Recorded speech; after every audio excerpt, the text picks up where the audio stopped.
What's up everybody, welcome back to the channel. I'm Elliott Delp and today I'm going to be going over the top 5 firearm priorities now that Joe Biden has been selected as the President of the United States for the next 4 years. So let's get right into this video.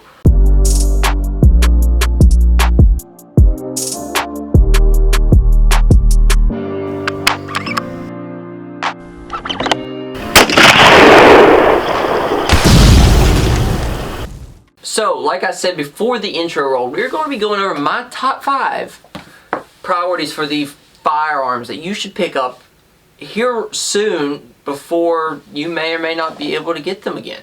Okay, and I'm not trying to fearmonger. Joe Biden has stated that he is coming after AR-15s. He is coming after the semi-automatics. Basically, what's happened in California, multiply that across the United States. Okay, so that's what you need to be ready for. And I'm going to go over some of the things I think are very important to have. That could be from a specific type of gun to a very specific brand of gun, what I think is important, and just my overall opinions. And it doesn't even have to be guns. I don't think I'm going to include, one of these is not a weapon actually. So keep that in mind, alright? So let's get right into it. Actually, I lied first. I gotta plug myself. Look at this awesome hoodie I got on. This is pretty sweet. Take someone outdoors. As if you guys are a subscriber and you watch my videos, it's always how I close, and I believe in it. I think everybody should take someone outside and share the outdoors with them. So go pick up a hoodie. I also have some t-shirts. Link in the description takes you to a Teespring page. Go check it out. We got some black and white hoodies. Both are pretty sweet, and then we got some awesome shirts. My favorite is the one with the bear on it, so go check that out. Also hit the like and subscribe button to support 2A channels. We really need it right now. The social media platforms are hating on everybody that is really a 2A supporter, so please show your support. So let's get right into it. So very first thing I think you should get is definitely an AR-15. Chambered in 5.56 or 223, okay? Super common caliber. Even though ammo is impossible to get right now, I think it is very important to have. Okay, it is easy to shoot. Alright, so that's like the first thing. It's easy to shoot.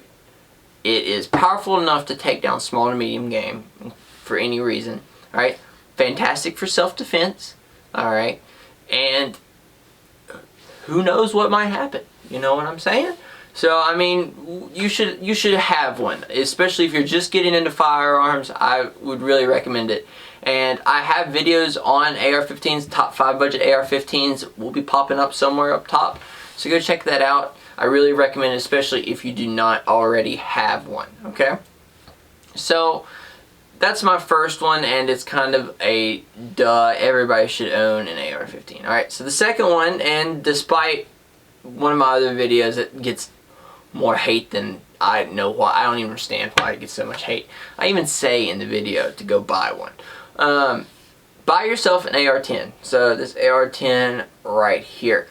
AR-10s are larger caliber AR-15s. They have a built-up frame to handle the extra kapow, you know, and they're very, very useful. Despite what my videos suggest, I am a fan of them. I just don't prefer them to hunting. Okay, I prefer another thing on the list. So, go pick you up an AR-10s. I personally think the 308 is a little bit better than the 6.5 Creedmoor. 308 is just a little bit more common. Ammo's a little bit cheaper. You can find it. 308's, like I said, super common. It's not as difficult to get as a 6.5 Creedmoor. And you can usually get the smaller AR-10s in 308, whereas the 6.5 Creedmoors usually don't have to, but usually come in a longer barrel. I've seen very few 18-inch barrels out of a 6.5 Creedmoor. Usually they're 20, but I have seen them. I know Arrow makes one, and Ballistic Advantage, I think, makes a barrel for it. But I'd recommend like a Diamondback 16-inch 308, like a nice battle rifle. You can really stretch the legs. Even with a 16-inch barrel, I wouldn't worry too much about that. That does not need, you need other rifles for your longer range stuff. But a 16-inch 308 like this one right here on the wall, this Diamondback, will do you just fine. Another good one's PSA. They're getting kind of expensive though, so I don't know. You can still get a Diamondback fairly inexpensive, $600, $700 for the base model 308 AR-10. And I think you're getting a great buy out of it. I love mine, and I know a lot of people that have them. I hog hunt with people that have them, and they are very fond of them. So a 308 large caliber AR-15, a nice battle rifle, is a necessity to have. Okay, so let's go into the third thing that we need to have in our top 5 of priorities, and this will be a full-sized or pretty close to full-sized pistol. I think this is very important to have for protection purposes, just being able to take care of yourself and not have to worry about anything, and just having a good reliable pistol to keep by your side whether you're hunting, out and about. Something that is easy to use, easy to work, you can take it apart, and it's super simple to understand and work with. Some fairly decent pistols out there, and I'm going to tell you the Glock 19. I know it's not a completely like a full-size pistol, but it is a larger pistol. It's not like a compact. I have a Glock 43. The sucker is small, but it works well, it's accurate, and it is a good shooter. A lot of people hate on Glock because I don't know why they just hate to hate. I like Glocks, and I like Berettas, and I like everything else. I'm not a super picky gun guy. I've shot very few guns that I'm just not a fan of. I'm getting ready to get a SIG. I think it's an M17 or an M8. I'm going to get the full-sized SIG version of the military pistol that they have. I think it's a 17, but I'm not 100% sure, so don't quote me on that. But I'm going to get the full-size version eventually after I get done with all my other millions of little projects. Okay?